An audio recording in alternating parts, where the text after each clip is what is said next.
ভালোবাসা তোমাকে। আরে জান, আমি তো তোমার অপেক্ষায় ছিলাম জান।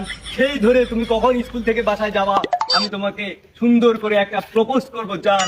আচ্ছা তাই নাকি? আমি কোনোদিন ভাবতেও পারিনি যে 14 ফেব্রুয়ারিতে আমাকে কেউ প্রপোজ করবে। আরে জান, তোমার আর বাবা ভাবি করার কোনো দরকার নেই, আমি চলে আইছি, আর দেরি করা যাবে না। আই লাভ ইউ জান। আচ্ছা জান, তাহলে আমি বাসার দিকে যাই, আমার দেরি হয়ে যাচ্ছে। আরে জান, কিসের দেরি হয়ে যেতিছে, তুমি বোঝো না আজ কি সবে ভালোবাসা শুরু হইলো। চলো না আমরা একটু সাইডে যাই জান, 14 ফেব্রুয়ারি না, আমি যাবো না। সবাই একটু না, সাইডেই যায় জান, না, আমি চলো যাবো না। প্লিজ জান, না, চলো। তোমার ওই বালের ভালোবাসা আমার লাগবে না। না জান, আমার সাথে তুমি যদি আজকে না যাও, আমি তোমাকে যেতে দেবো না জান। দাঁড়া, তো সাইডে যাওয়া হলো, আমি ঘুষাচ্ছি।